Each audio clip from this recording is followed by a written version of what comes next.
Tender is the Night, by F. Scott Fitzgerald. Read by Mark Young. Already with thee, tender is the night, but here there is no light, save what from heaven is with the breezes blown, through verdurous glooms and winding mossy ways. Ode to a Nightingale.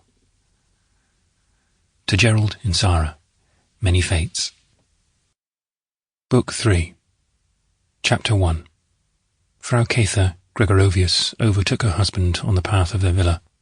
"How is Nicole?" she asked mildly. But she spoke out of breath, giving away the fact that she had held the question in her mind during her run. Franz looked at her in surprise. "Nicole's not sick? What makes you ask, dearest one?" "You see her so much. I thought she must be sick." "We will talk of this in the house." Cather agreed meekly. His study was over in the administration building, and the children were with their tutor in the living room. They went up to the bedroom. "Excuse me, Franz," said Cather, before he could speak. "Excuse me, dear, I had no right to say that. I know my obligations, and I am proud of them, but there is a bad feeling between Nicole and me."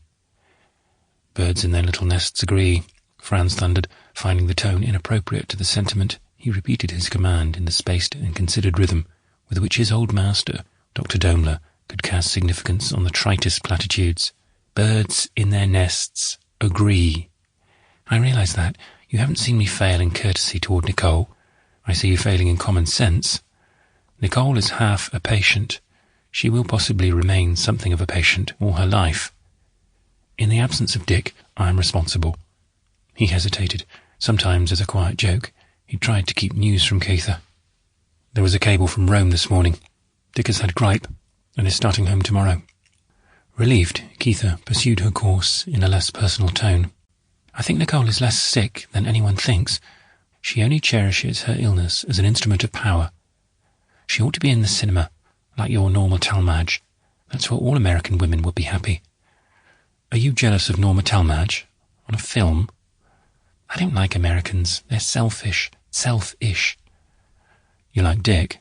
"I like him," she admitted. "He's different. He thinks of others." "And so does Norma Talmadge," Franz said to himself. Norma Talmadge must be a fine, noble woman beyond her loveliness. They must compel her to play foolish roles.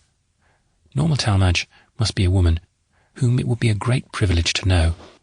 Cather had forgotten about Norma Talmadge, a vivid shadow that she had fretted bitterly upon one night as they were driving home from the movies in Zurich.